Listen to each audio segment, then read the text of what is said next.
of Studio Plum. And I'm Shaun of Renstead Interiors. We're interior designers Turned internet friends. turned real life friends. Welcome to the Hot Young Designers Club podcast. We're not that hot. Or that young. Every week, we'll be spilling the tea on how a new generation of interior designers can run their businesses. Welcome to the club. Hi, Shaun. Hey, Rebecca, what's up? And let's say hi to our friend Claire. Hi, you guys. I didn't want to leave you out. Welcome to meeting one of the Hot Young Book Club, where we're discussing The Big Leap by Gay Hendrick. If you're reading along with us, we will be back in 2 weeks where we'll dive into chapters 3 and 4. But today we're going to be reviewing our takeaways from the first 2 chapters of The Big Leap, and we've welcomed Claire Jones, who is the owner of Etch and Ivy Design. Claire, can you share with our listeners a little bit about you? I would love to. So I began my design company about 6 years ago. But I would say the first 3 years, it was kind of on a hobby level. And these past 3 years, I've experienced tremendous growth in terms of my clients and just how I run my business. And I love listening to the Hot Young Designers podcast. I talk back to my phone all the time, and I send you guys Marco Polos when I'm laughing.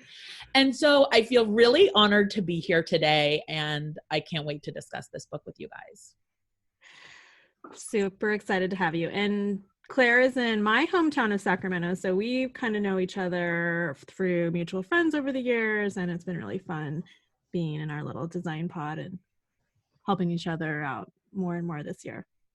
And Claire, it's you're been like really you're a prolific book reader. I am, but I really like fiction books. Okay. And it's very hard for me to read nonfiction, so this was like a little bit out of my element. I just don't get as much enjoyment. They're not as fun for me. It's harder to devour self-help or advice or something. It's too real. So Well, I'm the same, and I read fiction to get out of my head in my life, and so these kinds of books make you think about your life and your problems and things that you need to do. Yeah, they bring you back to reality for sure. Yes. So that's why I made you guys do this with me. So we're not all running from reality together. We're now being confronted with it together. I'm like the queen of reading the first chapter of these kinds of books and be like, got it. Okay, moving on. So cool. They saw it all in the preview. It's all. I get it all. No, you guys, if we didn't have this book club after chapters 1 and 2, I would have been like, peace out. Sorry. Yeah. So we're going to assume that everyone who's listening has read the book. So spoiler alert, we're not going to over-explain any of the concepts. We're just chatting about our reactions. So if you haven't read it, you can push pause and come back when you're caught up. Let's do it. All right.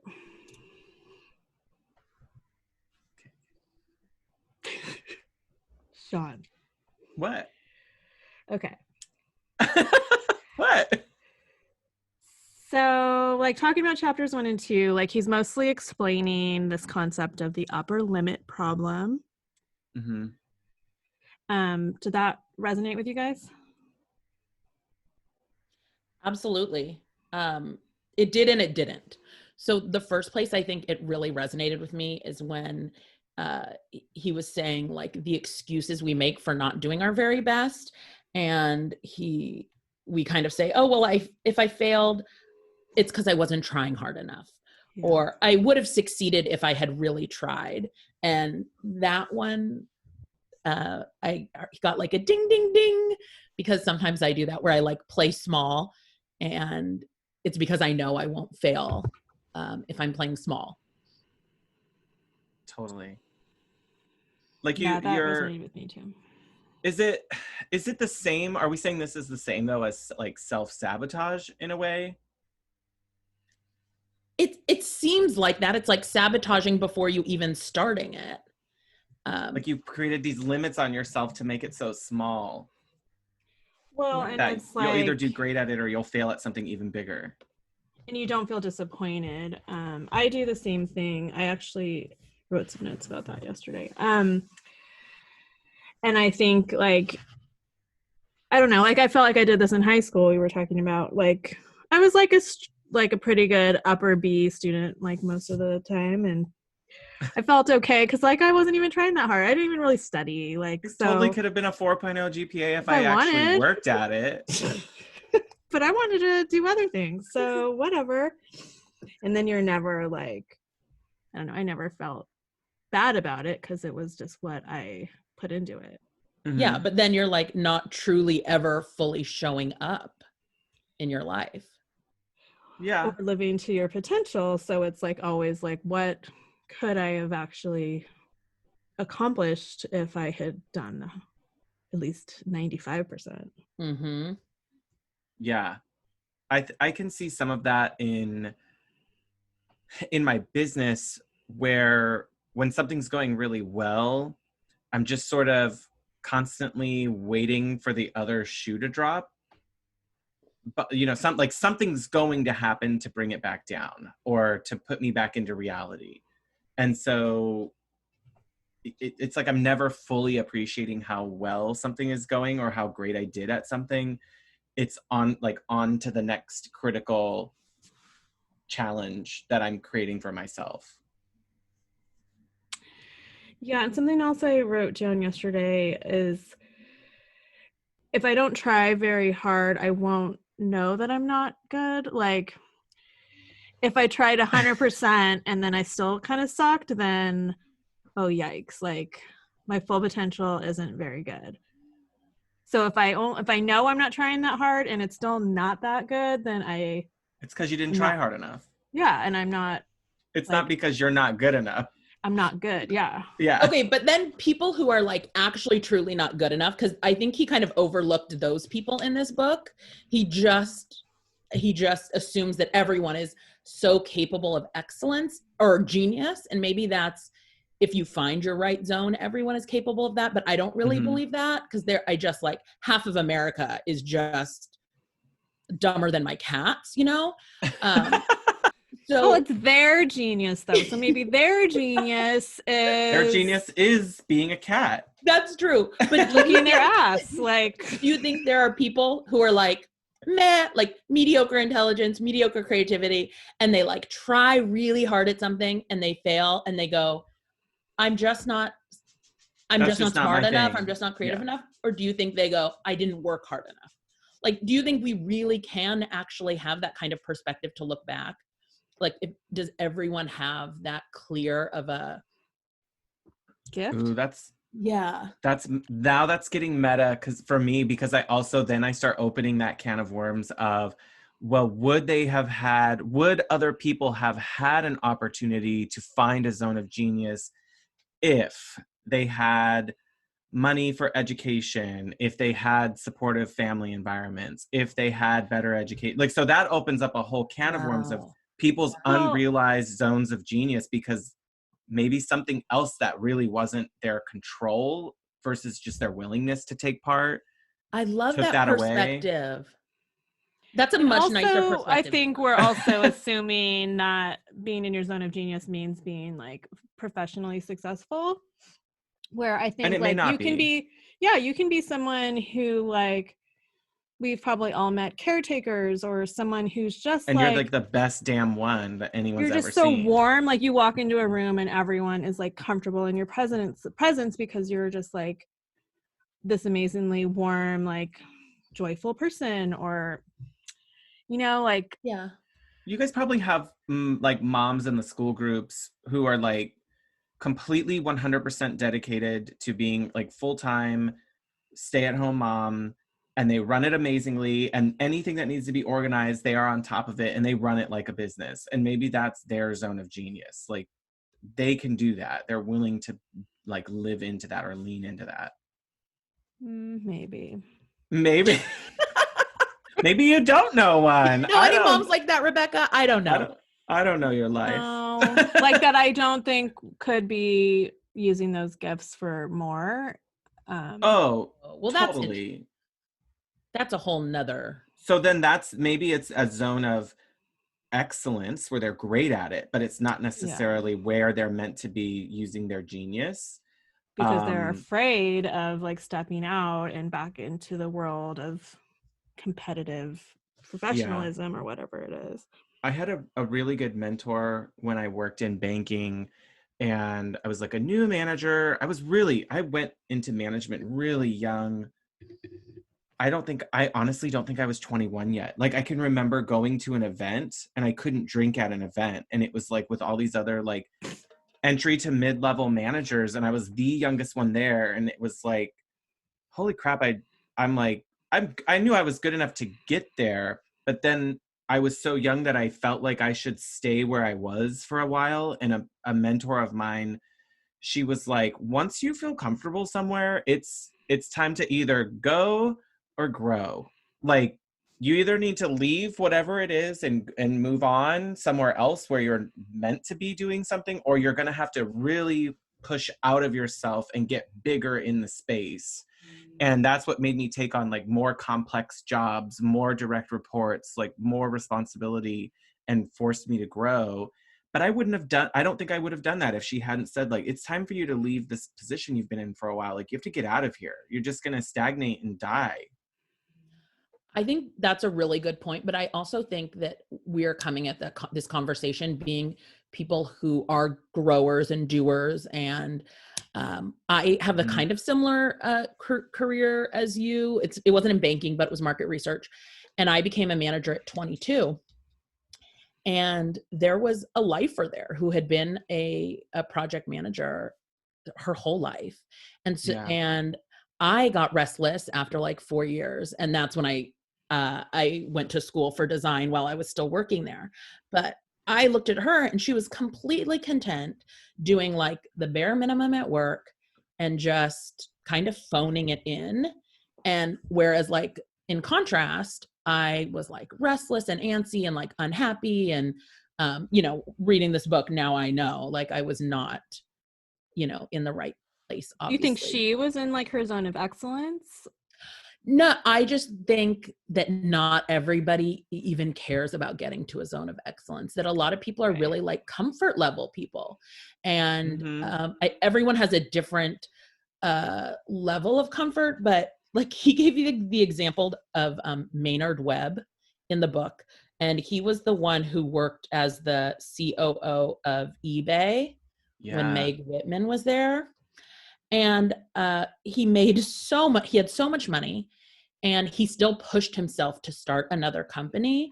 And now I look at that and I'm like, God, if I had like 100 or 250 million in the bank, I would go buy an island with my family and literally be done with this crazy crazy world. We're an explicit podcast, Claire. Okay. You could do whatever. Yeah. Sorry, moms in the car. Sorry, the episode with Claire is going to be explicit. They're all explicit. I don't. That was one of the ground rules for this podcast was, I'm not going to edit that out. We're just going to do what we do. So don't you feel like his comfort level, he cannot get comfortable somewhere, and he's always going to be someone who pushes himself? Because it's not the money that drives it necessarily, or the outward perspective that he was successful. Because so many other people saw him as, oh, he's a huge success. Look what he's done with eBay, and look what they've accomplished. Mm-hmm. But he's like, well, yeah, that's great. You all see that, but that wasn't his personal like definition or limit of the success that he should have. Bar was set high. Right. Do you think though that like that scenario, like if you really had millions in the bank to just go buy a private island, like do you think you could really just do that and chill 100% and not now be like organizing something on the island? Like I don't know. Given our current climate, I'm really think yes, I could. I don't know if in like 10 years I would be restless, but I am someone, like if I was surrounded by my friends and family on that island, I could get pretty full with that kind of stuff, But you'd be organizing like amazing parties and events within it, and there would be like a trivia night every night. Yeah, for sure. We wouldn't just be sitting watching TV, but that still like meets a lot of what they where Hendricks is talking about being able to fill like your like abundance, a life of abundance. So like in that case, it's the money situation, right? And then full of love because your friends and family are there. And then creativity, you would find another bucket, another place to spend that energy, even if it wasn't designed. But that would get 2 of your 3 like major drivers filled pretty quickly. And then you would maybe free up time to be in that zone of creativity in that category and find another way to fulfill it. Yeah, that's a very good point. That's true. So Because I that guess would what be we're saying nice is if 2 it out just of 3 doesn't were look the hit. same. But 2 out of 3, like which 2 would you pick? I mean, I don't know. Money and love, like, it's pretty big. Like a Huge. life of abundance doesn't necessarily mean money, like having tons of money. It just means, to me, it meant I'm not having to worry about it. Like To me, all my bills are on auto pay and I never look at my them bills are again. paid. I'm not like straddled with crazy amounts of debt that I'll never be able to handle. And if I have an emergency come up or a fun project I'd like to do, that I'm not You have no thinking, creativity oh, though. well, they're not saying that you don't, you're saying you could only pick 2 your Like whole you life? can't like build something new or like. Oh God. I have to actually give up one of them? Yeah. Oh my God. I'm doing a weird, would This you is like a rather. very weird Sophie's choice. Yeah. I don't think I could I don't know. I'm glad we're not faced with that decision because I don't think that would be a fulfilling life to not be, See, for and me, then that makes you to not think be like, creative. Like I might give up the money. right. I think No. I would too. Like I I'd be creative and work, but I'd need to work in order to generate that level of like monetary abundance. But I'd still have a loving environment around me and I'd be able to be creative. Because I I mean, think let's that's be where I am real. now. I don't know all Me y'all's too. situation, but like I don't think anybody sitting on this call is 100% independently wealthy. So in I that wish. case, But that level of abundance isn't there, and we're still Dissatisfied. well. Are we working on love and creativity? Yeah, that's probably a lot of what we have. Is like we're running on a wing and a prayer, but we're building the abundance in other parts of our lives by trying to get those things to align. that's true. But like, have you ever been really financially stressed out? Because in my 20s, Constantly. I was. And that is like carrying around a 50-pound weight at all times, like burning a hole in your stomach. Yeah. And I had a huge safety net and I got bailed out every month basically. And so I didn't really learn my lesson, but I remember what it feels like to be that stressed out and like to be It's waiting. like all you think about. It affects every single decision. It does. And when you have that, that's exhausting. So Yes. I think it would be very hard to be creative and to get into your zone of genius with that much stress too. Totally. I could not, even just the venture of starting a business like we have and or changing directions for our careers would not have been possible. And maybe I can say for my sake, like that, as we're thinking about like into chapter 2, like I can see where some of that money limitation was impacting. I was letting it make the decision for me of whether I started my own business, whether I left my banking career, whether I did those things, or whether I even could do it. And it was like, well, I can't until I can make all that money. Well, it's like, well, if I never do it, I'm never going to make more money in design than I am in banking. Like doing it as a hobby was never going to add up to my full-time salary at the bank. Yeah, that was never going to happen. No. Like I had to give up somewhere. And part of it was like, oh God, we got to make sure we can pay a mortgage and I still need a car to drive. And at the time I still had student loan debt. Like, and art school's freaking expensive. Like, right. Right. I don't know, you guys aren't there yet, but like the idea of this call to genius, like he had this paragraph I'll just read, which totally happened to me. So watch out. okay. By age 40, many of us have tuned out the call to genius and are getting loud, repeated alarms hidden in the form of depression, illness, injuries, and relationship conflicts. Mm-hmm. Mm-hmm. If we don't make a gentle, graceful move into our zone of genius, we often get painful life words that are all us with, sorry, that call us with blatant clarity that we are not paying attention to the call.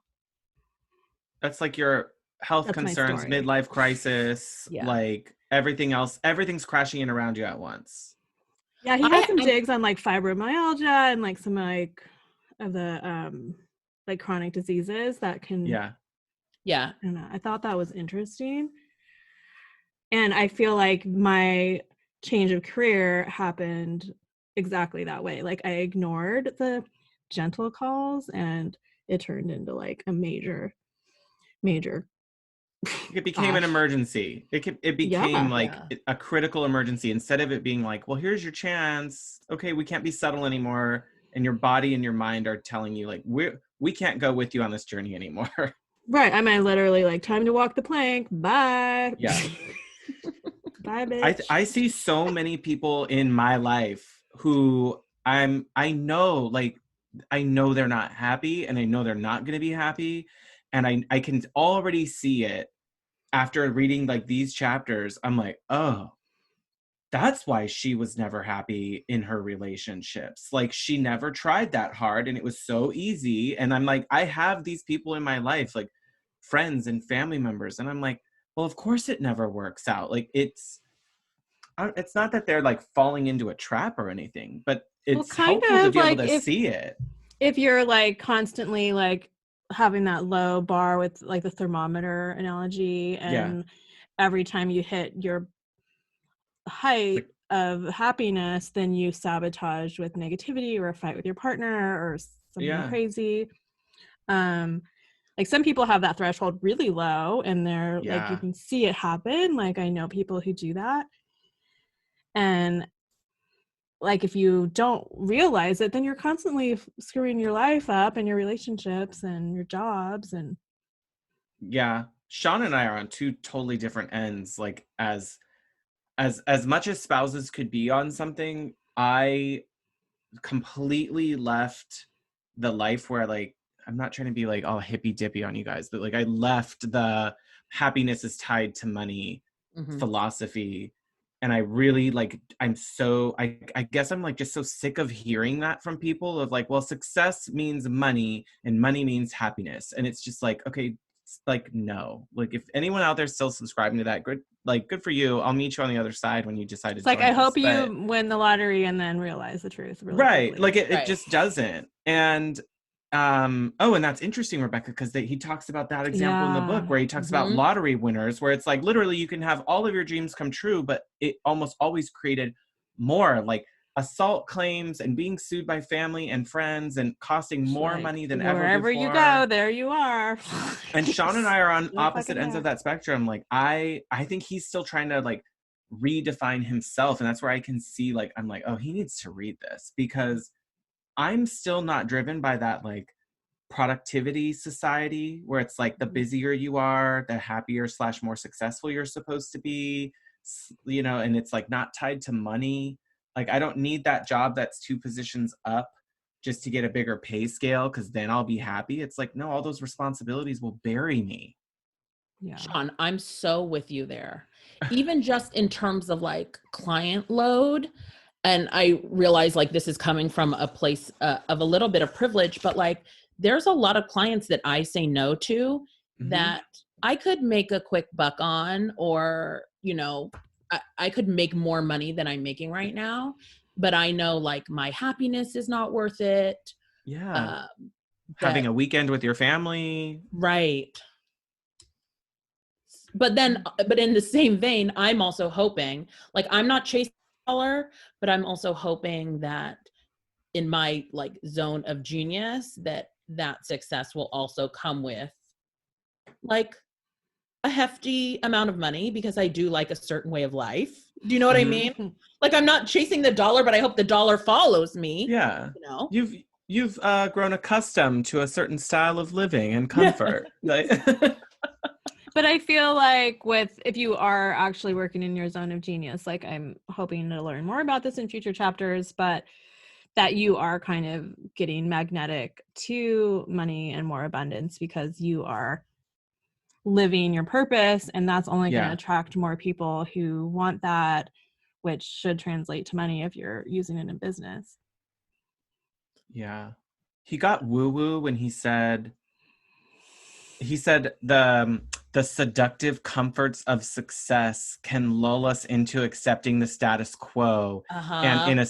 in a state of comfort, it's easy to forget the deal you made with the universe to use yourself fully. Like, to meet your full potential is this like cosmic agreement we've come to. Mm-hmm. Okay, I'm going to tie this into your latest episode of the podcast where you guys had Clara on, Uh-huh. and she was previously a lawyer, and we do see a lot of lawyers turn into interior designers. And what I really think it is that intelligent women are not encouraged into creative fields at all. Yeah. Like Mhm. high achieving women in high school and college are pushed to be doctors and lawyers, and it's MBAs. MBAs. Yes, it's a Yeah. very like limited way of thinking, and I think it's not helpful to our industry, especially when I feel like we're constantly fighting for our worth and to get paid Mhm. what we're worth. So I welcome all these women who are, high achieving and really intelligent and also very creative, and they're hopefully raising the bar of interior designers. Yeah, I wonder if that's true. That's interesting because if you're a high achieving, intelligent, like go-getter female, and you're the only like real acceptable careers in that realm are doctors or Mhm. lawyers. Like even business is like a little like Mhm. still glass Mhm. ceiling that you're gonna have to push through, especially when we Right. were kids.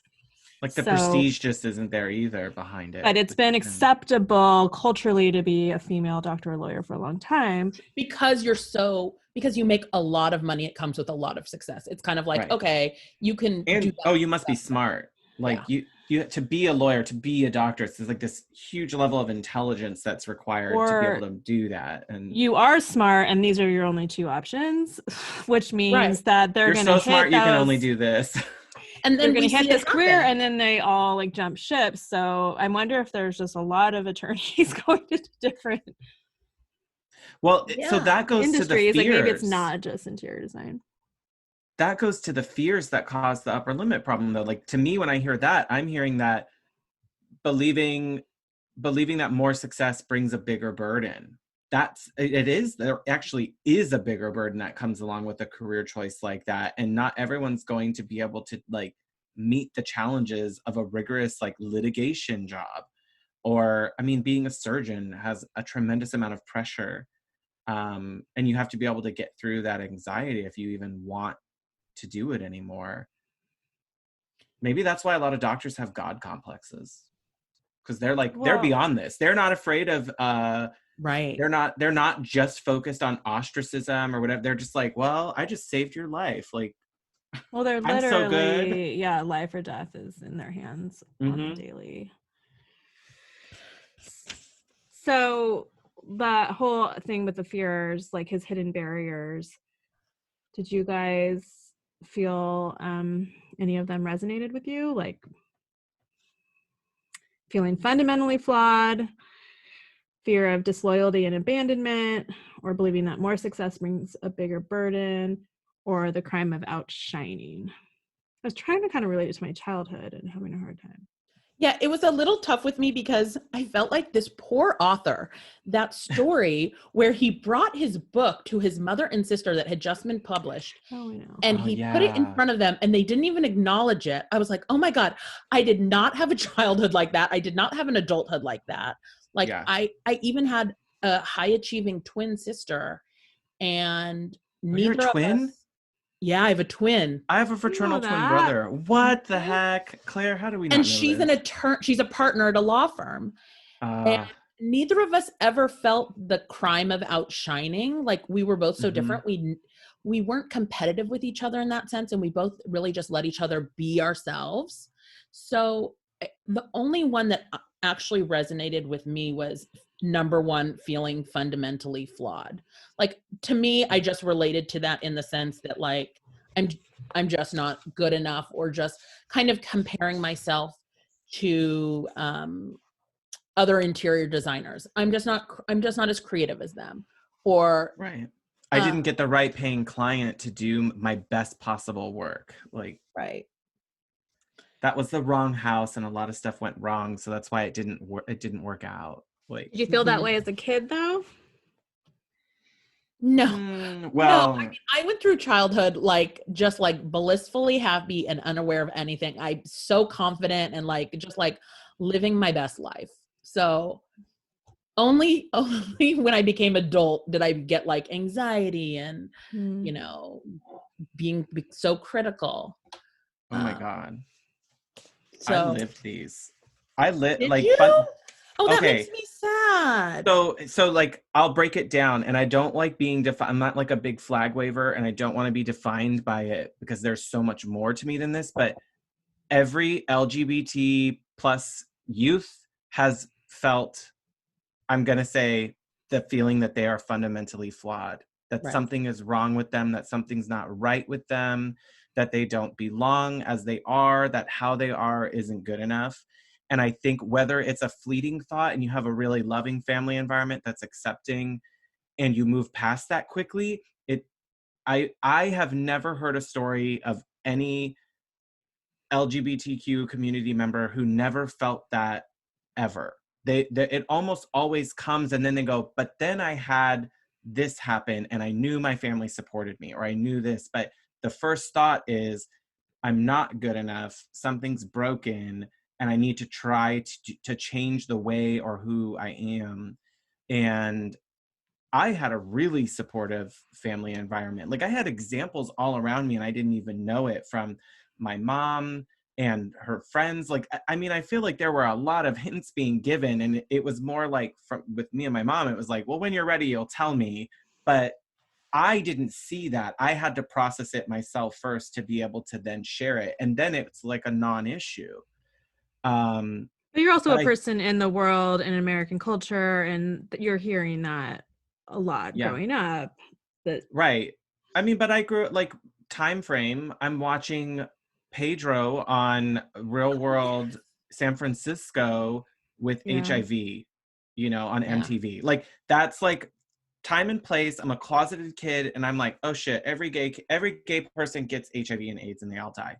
Right. And then you're seeing stuff like that that's reinforcing, like, well, I don't want that to happen to me. And you don't understand how they're not mutually exclusive. Like, that they don't have to be exclusive together. They are separate. There's separate ways to live an entire life. But I don't know I think I was able to move past that, especially with fear number 2, talking about disloyalty and abandonment, because that is the experience of coming out, of no longer, of being able to move past the fear of being abandoned or that you're being disloyal to your family by coming out, is saying, I'm no longer going to let that fear own my life. And I'm going to tell the people around me, because I don't care if they do abandon me. I don't care if this does happen, because I'm going to figure it out on my own. And yeah, I think a lot of LGBTQ people are overachievers to try to like disprove people's expectations that they will fail in their life, or they either that, or the opposite side, they shrink themselves into an unfulfilling existence where they're closeted away or not living their full potential. And I think Catholic that's like, priests. Sorry. I'm saying, like, that's Yeah. like Extreme. That's an extreme. well, it's there though, but like, Yeah. if you didn't fully commit, like he says in the book, if you didn't fully commit to your zone of genius, you might fail. And your genius is flawed. You won't be good enough. You have to play it safe. You have to stay small, because then you fail small and it's not a big deal. So, and I think I do agree. I think even into my business, being fundamentally flawed is the thing that I'm like, well, I'm not that level yet. I'm not there yet. That's I didn't think of that great idea. Like, Claire, to your point of like, their creativity was better than mine. Mine's not good enough for that. But I mean, that is all around, what's that, where you compare yourself to everybody?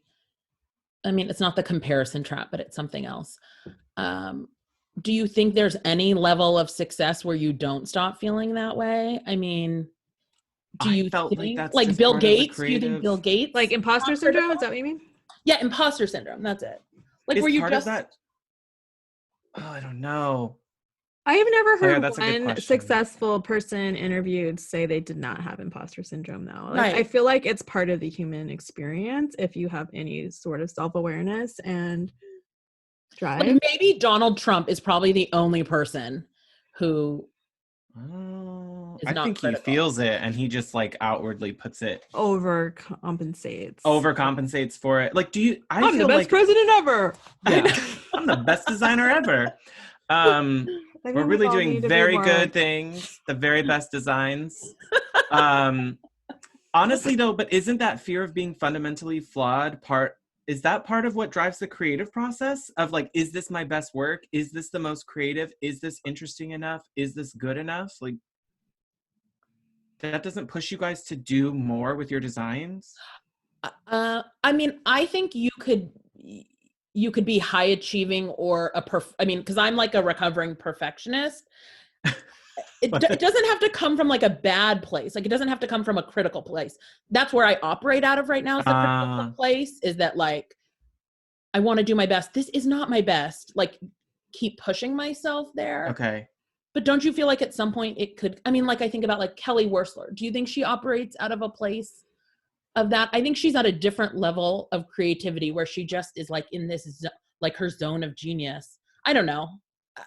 Maybe I'm just giving. Well, You she seem can take so so confident. many. She can take so many risks. Like she could just say, "You're gonna love it. Trust me, it's gonna be beautiful. It's gonna be amazing." And I do think that comes from just she owns the genius. Like, Right. nope, this is like I am 100% confident in this, and even if it's not, it's still gonna be beautiful, and it's gonna be fantastic that we tried something new and different and groundbreaking and avant-garde. Like, and she's probably honestly in that zone of genius because she has someone doing her bookkeeping. She has someone getting all the samples. Right. Like she just gets to be in her real genius.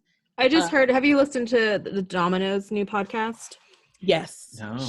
Her interview there, she was saying like her biggest thing that she attributes all of that to is her relying on her experts and her artisans and her trades. So that is part of what makes her genius is these people around her that she relies on to experiment with her and teach her. And I mean, I think it's just like being curious and open and not trying to always be assuming your idea is the only idea. Like I feel like she's probably pretty good at collaborating with.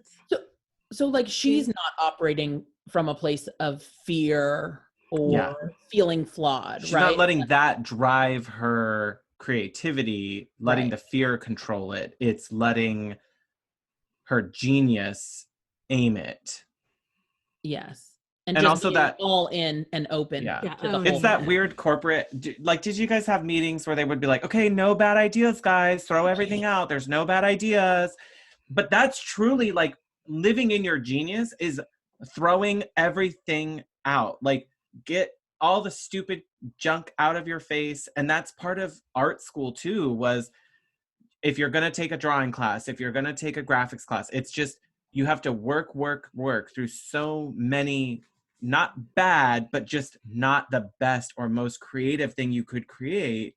But you had to get all of those other ideas out. Well, like Brene Brown calls it her shitty first draft. Like she says, like, allow yourself a shitty first draft and call it that. Like you might scrap the whole idea. I've done that on so many projects where I pretty much build out like the whole space either in my mind or I start really developing the idea and I'm like, it's crap. Like it's just not gonna work. This isn't my best place. And then I find the one thing that sparks all of it for me. And it's like tough because you're like, man, I spent all that time and energy on it, and it's hard to live with, but it's okay to have that. Yeah, I gotta make like Elsa. Gotta do it. And it's such a journey, not to be like cliched, but it really is such a journey. Like I think our clients also don't get that. Like the end result, yes, they get to see, like I'm about to go to a presentation today. They get to see like this pretty presentation. I think they're gonna love it. I'm obsessed with it. But that was a journey getting there. Like I had a lot of bad ideas. And finally, I told you guys something clicked on like Monday and I was like, this is it, and roll with it. I can't regret like the week before struggling and agonizing over it because it led me to that place on Monday. It's part of the process. Yeah. Yeah. It's like all my bad relationships led me to this life. Like I wouldn't be here if it wasn't for all those shitty ex-boyfriends. And all the lessons you learned from them. Isn't that a movie? Shitty ex-boyfriend? No, I feel like that's a plot of like a movie. Anyway, it's probably it like is like when she goes back and meets all her ex-boyfriends, doesn't she? Yeah. This is a thing. God. That would be a nightmare. Anyway, I feel like I saw this on, it's a Nicholas Sparks or something. Who knows? I don't know. You know I love a Nicholas Sparks. You're talking to the right girl.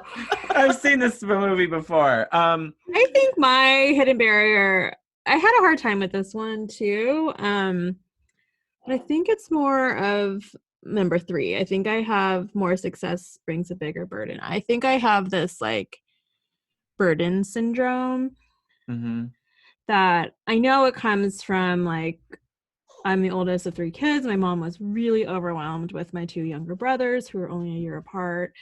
And so my MO was to stay out of her way. Like just to my helping was to not need anything. Right. So I feel this sense of like anything that I do extra is gonna be a burden on my family or people around me, to the point where now like I don't tell people when things are going on. It doesn't even occur to me. Like I just like really you just absorb it as much as you can until you probably have to deal with it. And it's sad. Like I think of like my 12-year-old self, like TMI, but like I didn't tell my mom when I got my period. Like there were just so many things like that like I would be so sad if Cecily was like that with me, you know, like I don't want to bug her with this. I can handle it. Let me just ask my friends. Like although, clearly, like what does a 12-year-old know about anything? Like it's sad, you know? So I did that a lot to where it developed into this like I take on too much myself and get it in over my head and then feel bad, I don't know, when it's too much and I don't let people know and then I fail them and myself. But you only failed them because you didn't let them know. Right, because I assumed it was like they didn't have an opportunity. Not because it was too much for you, but it was because you didn't let them know it was too much for you. Yeah, you didn't get help, or you didn't help, like they couldn't offload something for you, or and not asking for help was my way of helping. Right. Ooh. Yeah. No, like and help, like not having needs was like being like that. I'm was making it better by not needing. Yeah, nobody. What do you need from me? Don't worry about me, Mom. Like I'll get straight B pluses. You take care of those fools. Like I'm like having something's like percolating right now, and I'm just like trying to figure out what it means because I'm literally trying to figure it out. Like Shaun's like love language is, I'm probably gonna butcher the name, but it's like acts of service. Or have you guys read Love Language? Okay, not that's a whole other book club. But very familiar with the way that he shows affection is through being able to do things for people. And I am very much at like, I'm just gonna do it myself better, faster, easier, with less explanation and all of this. And I'm just like in my head thinking, is that related to me believing that it's a bigger burden if someone else does it, or is it just easier if I do it? Like I could just handle like, does it make you uncomfortable when he does it? Yeah. I don't like when people do things for me that I could do myself. I think that's where it goes. Like, and I've said that out loud. I don't need you to do the things I can do. I need someone to do the things I can't do. But it's like, well, just because you can doesn't mean you have to do it. Like, he gets gas for my car sometimes because he like knows when we like shuffle the car, or he'll take my car. And he's like, oh yeah, I was on a quarter tank, so I just filled it up. I'm like, well, you don't have to do that. Like, I can do that. And he's like, well, yeah, I didn't do it because you can't go get gas. I did it because I just happened to see that the car only had a quarter tank. Like, so what you're telling me is like you have a really hard time receiving his love language. Yeah. But could you receive? Now we're getting real deep. But could you receive it because it'll make him feel good for you to receive it? Well, like since he likes doing acts of service, like that, Yeah. you know, That's like, where I need to be. I need to right. be there to Not where because it's it not makes you about, feel good, because you want to make yeah. him feel good. And that he's not judging me for not going and That's getting my what own gas. that's Like, what it is for me, because I Yeah. have the same thing with Terry, and he tells me his language, same thing, love language is acts of service. And I would come home if I was gone all day on a Saturday or something, and he would list off all all the the stuff he effing did. chores he did. And And you're to like, me, great, it now I was feel like like, crap. it's like, you didn't do the laundry, you didn't empty the Oh my dishwasher, God. you didn't make the. That's how you That's were how I hearing hear it. it. Yeah, That's yeah, how I yeah. Oh hear my it. God, I could never be in a relationship with you. That would drive me fucking crazy. He's giving me like, I'm like, okay, you want a gold star or a cookie? Like, fuck off. I know Oh my I'm a gosh, I terrible literally housekeeper. say that. I say, do you want a cookie? I do say that to Shaun Oh. sometimes, and I need to. We're so it, mean. It is, well, this is another level of how we are. So I think though that's work also spouses, but could not be real fundamentally spouses with each other. right. I think that's Yeah. fundamentally flawed though, because that's us assuming as a criticism when it's Yes. actually them not. just It's love. being You love. have It's to not a accept it as burden for love. them. Yeah. It's And I his, do and now. I need to. do. But like for a long time it was like, okay. And I've had to tell him, like, please do not list off all the things you did today. Yeah. Or It makes just me like, feel bad. or how like, And it's boring. how grateful do you need to be for that? Like, that's a challenge for me, is how grateful do I need to be for people who do things for me? Yeah. Like, So where's that coming from though? Is there someone in your life who you had to sacrifice a lot for you that you felt like you had to be super grateful to? I don't know if it's directly coming from it, but I know like my mom did so much for my brother and I, to the point where like she could drive herself crazy. And there was a period of time where my parents were separated before they reconciled. My mom, I mean, I honestly don't know. I don't know how she got through the day. Honestly, I can't imagine the levels of stress she was under. This was like from like 5th grade into high school before my mom and my dad reconciled. But I never felt like I didn't do things to not be a burden. But I feel like I was like trying to do well in school, and, you know, I got involved with other groups. I had friends, but I would never got an indication of like, don't call me to pick you up because I'll be driving in traffic to get home, or don't call me if you need to be taken to an event. Like, if anything, I saw how much she would do no matter how much she was being asked for. But maybe we just assumed that it was a burden because you did know how stressed and overwhelmed she was. So Yeah. even though she wasn't making you feel that, I don't think my mom made me feel that way either. My mom never said like, oh my God, one more social group? Geez, one more club for school? Yeah, my oh mom my never gosh. Like, outwardly said anything either, but I could just see this woman is clearly like overwhelmed, and anything else that I need or do is gonna my throw her mind over is the blown. edge. But it's so interesting because like Shaun, with your mom, like she was doing all these things for you, not to get your gratitude, right? She was doing them to take care of you because she loved you, and she was your mom. And the same with your Shaun, like he's doing these things because he loves you and wants to make you happy. He's not looking for something in return other than just like the fulfillment that comes from knowing he helped someone he loves, that he was able to do something for them, makes him feel better. And also we've talked about, I think during Hot Old Hudson's Club, maybe a little bit, that he has trouble expressing love in the way that I think like the traditional definition of the way people expect it. Mm-hmm. So for him, it's something tangible that he's able to do to show that. And maybe it does. Maybe this is where we start separating, like, how does this book how does the Big Leap and these limit problems affect us personally, but then also like in our jobs. So I think personally, that's part of it for me is, you know, I probably felt like I was creating a burden for our household by switching careers. But I had to move quickly past that and start moving on it, because how long am I going to let the burden fester if I don't get the business established, get clients, start working, start doing, like, it was almost like action mode. I had to start doing it. And so we all had very similar switches.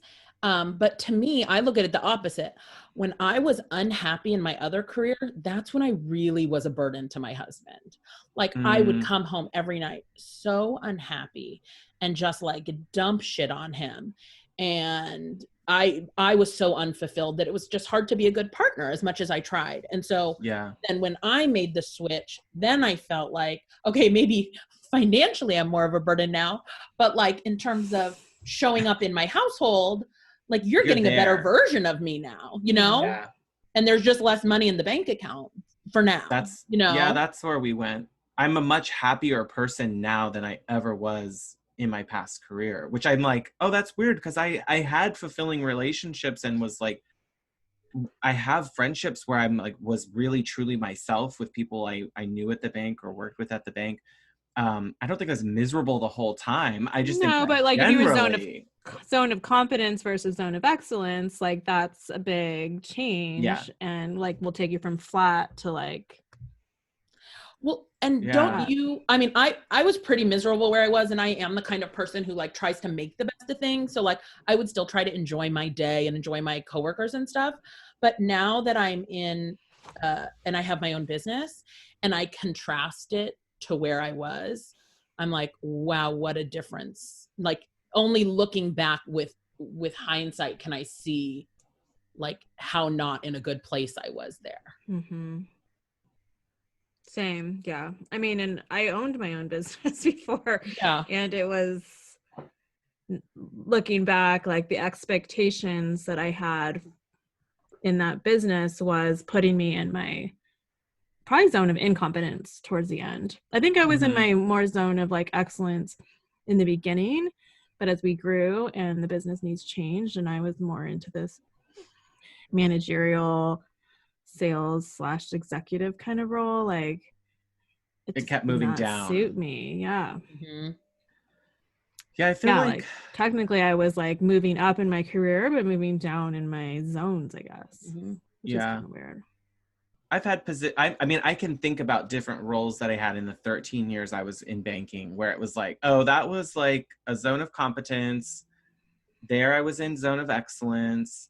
And then there were like glimpses of zone of genius where it wasn't about getting accolades or recognition, but it was like, oh, I notice when I'm involved in, particularly like for me, in my business, I feel like the project management and project coordination piece of it is like I'm not necessarily I'm going to wait till we keep reading to understand it better, but I really know that that's either something where I'm in my zone of excellence or zone of genius with like I'm remembering small details constantly and thinking about like in the conceptual stages of projects about execution and like how things overlap or what will create a problem before they've even like before the cards have even Like the materialized. I'm strategy. thinking about where they're falling, and that to me is a zone where I recognize that when roles or projects or things I did in those careers, when I was doing that, more recognition came from it, more praise came from it, more attention from other people, and people reinforcing, like, I would have missed that. I wouldn't have noticed that. I would have never thought about that. Like, I'm glad we caught that early. And then that now happens in my business where it's like, well, how wide is that little piece of trim going to be? Because we need to fit a switch and the trim around the door and the cabinets right there. And how wide is that going to be?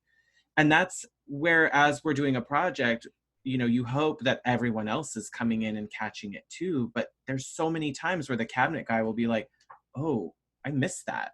I didn't think Mm-hmm. about that yet. We'll just And he's notch like, it out. well, or thank God I have time to adjust. You know, we can pick a different profile for something, or we can move the electrical still, whatever it might be. But there's so many times where that comes up, and the specialty will say, the plumber will go, ooh, I didn't even check that. I didn't measure that. I didn't notice that. So part of our job is saving a lot of other people's asses, and that's saving people's asses might be my zone of excellence or zone of genius. And I think what's interesting is like breaking down, like I think I have a worksheet that I found on the internet I'll share with you guys about how to like break down and find your zone of genius. And it's like the Kelly Wersler kind of conversation. Like, Shaun, what you're saying, that's not my zone of genius, but I want to work with people who are in that and be able to rely on their expertise so I can stay in my lane. I don't exactly know what it is. Well, and it's hard because our business has so many different Right. We can excel at a lot of different aspects of it. And it really is like when I was in school, so I didn't go to art school. My degree is in interior architecture, but the base classes were like art classes. And a lot of the people in my program were artists. And so when I was in elements of design and we were like drawing things, and I was like looking around at my classmates and I was like, oh, wow. And the teacher, who I had a huge crush on, of course, the last class, he was like, you know, your brain is like very different than their brains, right? And I was like, yes, because they are so left-brained is the creative side, right? Mm-hmm. Right. They were also left brain. And I feel like, honestly, I'm a very good mix of right and left brain, but I've been operating in the right most of my life. And interior design really is a place where it combines both of those things. Mm-hmm. Like there's hella math, there's hella organization, there's a lot of like visualizing things. Oh my God, that's so embarrassing. I'm sorry. There's a lot of like visualizing. There's so many different facets of it that we're not going to be a zone of genius in all of those things, right? No. But that goes back to what he says. A zone of competence, right? And at least all of them or outsource them. Right. And that's where he says like your goal is to move to upwards of 70% of your day in your zone of genius instead, which means like, what do we need to do as our businesses change to spend less time on websites, or Rebecca, in your case, like a project manager or someone who can help offload that someday, maybe in the cards where it makes sense for you to have someone who you offload that to, because it's just not going to be where you or not take on your that energy. kind of work. Yeah. Right. Yeah. Or only work with contractors who already have a coordinator or someone on staff. There are plenty of people like that. Wait, hold on though.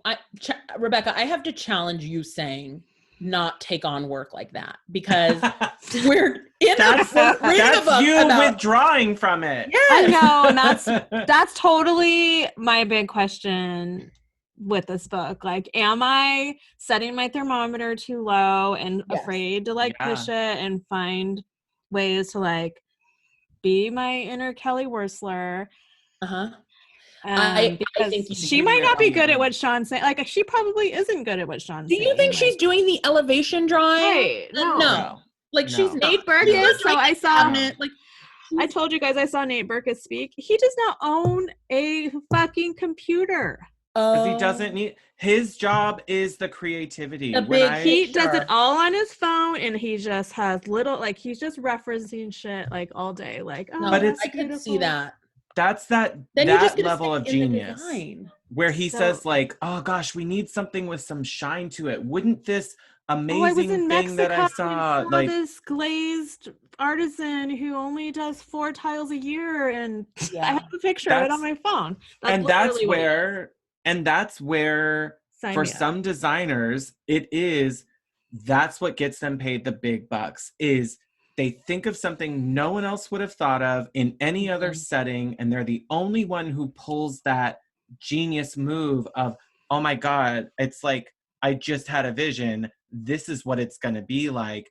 And then everybody else just goes, ooh. And I don't need to figure out how it's actually going to get executed. I just need to top the people that I'm imagining this don't floating even worry about vessel. Yeah, like I want this Moroccan vessel that was carved from a this whatever, and I just want it to be floating on the wall. You guys tell me how to make it happen. I need it to be. See, that's why I loved working on One Room Challenge projects with my dad, because that's how we worked. Make it happen, Dad.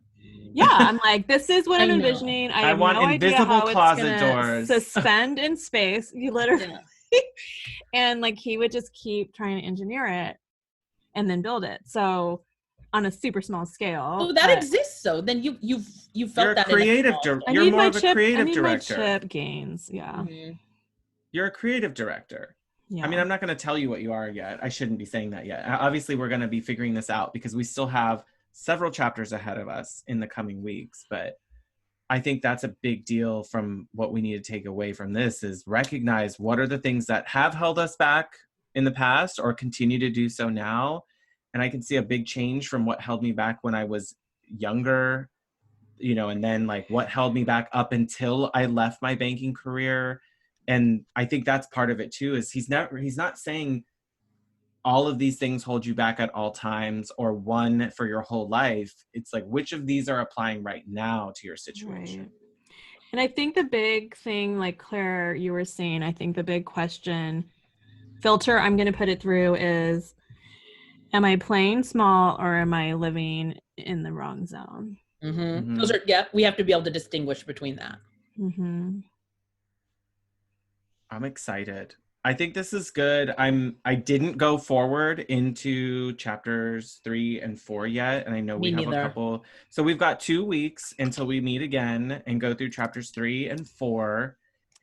And I would really like to hear from some of the listeners, either in reviews or sharing with us online. You guys email. I would actually really love it if you guys would email us at hello@Hot Designers Club.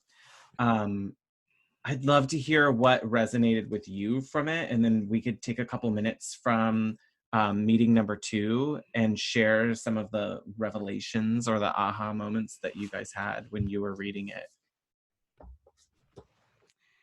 Good. I'm glad that you guys really were getting stuff from this. Shaun, I was worried it was going to be a little too woo-woo for your type 8-ness. I know. I'm not too big on all the, you know, spiritual bells and whistles. Contracts, contracts with the universe. See, exactly. Yeah. I have an appointment with my medium tomorrow. Cosmic agreements. Yeah. I feel like I fall between you two on this spectrum. So. Okay, good. I think there's still like practical things we can think about though. Yeah. I'm never in the person in like a group sharing circle who starts crying. Like that's just not. I don't know. Not either. I'm emotional. I do have emotions, but I'm never the like, oh, this is getting so woo-woo and I'm really overwhelmed by it. Like I'm always like, oh, that's interesting. Like kind of Mr. Spock, like, fascinating. And then I just like move through it. Like, oh, I feel like you're not the kind of person who's like listening to all of it and like judging it in your head. Yeah, that's what I think. I am that person or I'm not that person. No, you are. We are. Yeah, I'm like, God, how did they let themselves get pushed this far? And why didn't just anybody Google help it them? And yeah, just Google it, Suzanne. God. I just want people to like, I don't know. I feel like we need to be shaken out of ourselves sometimes. And we work in these bubbles where it's like we're too embarrassed to show other designers where we're missing things or where we're not good at things. And you just need, sometimes the easiest solutions just do not come to us and we can't figure out why. And then you're like, holy crap, why did no one ever reveal to me that this was how I could be handling it and my life could be so much better? And maybe this is part of that. Like if you think of interior design industry as like a multifaceted kind of orb, right? Like we're each going to have sides of that we're going to be stronger in, but there's so many sides to it. Like we were saying, like there's so many ways to be a good interior designer or decorator, like totally. And we're not all going to be the same. And we're all not going to be Kelly Worstlers of the world. No, but I want my version of that. Me too. Yeah. And that's where it's finding our zone of genius of what that looks like. And it may not already be the same. A Kelly Worsler. She's doing awesome. So there's already let's see what Rebecca Plum's There's got. already an Amber Lewis. There's already a Shay McGee. It's not about being those people, but we can aspire based on the example of the great things they've been able to accomplish to recognize that the total upper limit within our industry is really freaking high. Like we have been shown some huge pathways to various methods of success, and it's possible, but we have to get almost get out of our own damn way in order to do it. Yeah, like Rebecca, I feel like Shay McGee is a really good example for you because she has like an untraditional background. She doesn't come from a design background, and look at the construction projects she does now. Right, I know. She thinks she's in CAD right now? No. No. exterior No. construction stuff. It's true. And she's got a Joanna team. Gaines, like, I'm not like farmhouse person, but like Joanna Gaines, her story really resonates with me too. Like, she's completely self-taught. Mm-hmm. She's like got her whole life on lock, it seems. And Well, she found the niche, she does and it that's her way. yeah, and that might be where we go back to saying like the niche of that for her is her zone of genius. It's not necessarily, it's not just related to like her style and her aesthetic is in a niche or in a zone, but also the way she operates is in that Her zone. lifestyle. Like she's lined up all of them to operate within that zone together, and that's She part lined of up Waco, Texas. She like rebranded Waco, Texas. I Let's mean, be real. literally. It needed a rebrand. It will never not be in its connotation with me to think about the siege of the Davidians, the Branch Davidians. That will always be the first thing I think of when anyone ever says Waco. But not the rest of America. But for for a new generation, they'll be like, what? That happened out here? And they'll have no idea. But she's lined up her abundance, her love, and her creativity all to operate, at least on the surface. There could be a lot of stuff going down we don't know about, but from the outside looking in, it would appear that all of them have lined up. Yeah. That's how it seems. Goals. So all right. I think we're gonna find a lot more in chapters 3 and 4 to help us navigate, and then we can link in the show notes that the worksheet you were talking about, Rebecca, so that way if anyone wants to find it or go over to it, we can link to that. It's not anything I created, but yeah. But I'm stoked. I can't wait to, it's going to take a lot out of me to not try to talk to you guys in the next 2 weeks about chapter 3 and 4. So just write it down. Just write it down. Save it for the pod. Write it in your diary, Shaun. Thanks for joining us, Claire. This has been fun. Bye, you guys. Bye, Rebecca. Bye, Claire.